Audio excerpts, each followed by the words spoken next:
Hey, everybody. Let's take a few minutes and talk about how to write the thesis statement. I know that a lot of times you get very worked up, very anxious, very nervous about doing these because you just don't really like them. Mainly because over the course of time, we've been like, you have to do these things, right? It has to have these things. But we've never told you what those things are. And so I think that if we look at writing the thesis statement in steps or in stages, I think it'll be a lot easier for us. So let's take a look at how to write a thesis statement so that it doesn't suck. Okay. First off, we have to ask the question is what is a thesis statement? Okay. It's a one sentence statement of purpose. That's it. It's one sentence and it's a statement of purpose. And what that means then is we are previewing the topic for the reader so they know what they're getting, right? So I think the example I've used before is like, sometimes you look at a Netflix description, right? And you say, oh, this is, but then it's not what you get, right? And so I think that that's what we're really trying to do. We're trying to work the audience up to a place where they're like, okay, this is what we're getting. It previews the position on the topic and shows the reader which direction we're going, okay? And it also allows you to stay on track because it's a measuring stick, it's a guide, it's a roadmap. So the things that are in the thesis, that's what we're going to write about. And if I want to add something in, but if I look at the thesis, I'm like, I'm not sure it answers that question, then it probably isn't necessary in the essay. So, what is a thesis not? Well, first off, it's not a statement of fact. Okay, so this is a burrito. At that point, there's nothing to argue, nothing to explain, nothing to describe. If you're just giving a piece of fact, okay, what else do we do with this, right? It's also not a topic sentence or a topic statement, meaning I am going to write about, or my paper will be about, or I'm going to convince you to, or whatever. It's not those kinds of things. So let's take a few minutes and let's write one together. So let's look at should we eat more burritos? Let's say that that was the assignment that we were giving. And this is the thing that we want to write about. Should we be eating more burritos? Okay. Now, I know in this example, we're kind of looking at a persuasive topic, but the same process works for any of the type of papers that we would write, including the informative paper like this one. So first off, we're just going to start with the topic. What is the thing that we are writing about? Eating more burritos. So let's just start with that. Take the topic that you're going to be writing about and put that down just on a piece of paper, on a Google Doc or something. Let's just start with that.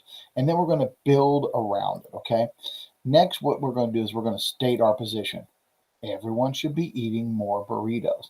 Now, again, um, this is a persuasive topic, but if this is informative, burritos are healthy. Um, Everybody should be eating burritos because they're healthier for you. The burritos have healing qualities or whatever, right? So we start with the topic and then we add our position or our take on it, okay? Then we want to provide some justifications. And this is where a lot of times we do that three piece, like we're going to talk about this thing, and this thing, right? Everyone should be eating more burritos because one, they're filling, two, they provide protein, and three, they are made with love. Well, all good burritos are, right? But the thing about this is notice what we've done. We started with the topic, we added our take, our position, or our understanding, or the thing we want to talk about, and then we preview the points that we want to talk about. Okay, so here we're going to talk about how they're filling. We're going to talk about the protein. We're going to talk about the love that's made in that they're made with. But what we do is we're previewing the topic for our audience. Does it have to be three? Not necessarily. Could it be two? Could it be four? Yeah. The one thing I would suggest about the three things that you want to preview with, or the things that you're going to preview with, make them broad and generalized. If they're really specific, the audience may feel like you've already given them all the information and there's no reason to continue reading. The best thesis statements then will set up some context inside of this as well. So not only do we get the topic, the position, the preview, but we get some sort of context, some sort of background, some sort of meaning behind it. At a time when eating healthy is important, everyone should be reading burritos because dot dot dot dot dot. Okay, and what we did was we started there by giving a little bit of background, a little bit of context, a little bit why we're writing this, right? And what that does is then that puts that in a larger picture and a larger frame for our audience, so that they really understand what we are doing. Okay, and in the end, it's pretty simple as that. If we just take it step by step, topic, position, or take, preview, and then context. Now, if you get the first three, if you get main idea, position, and preview, you've really scored an 8 on this. You've really hit that main, you've kind of met the standard. By adding in that context and that adding in that extra, that's what's pushing it up to a 9 or a 10. Make sure that you are reaching out if you have some questions and stuff.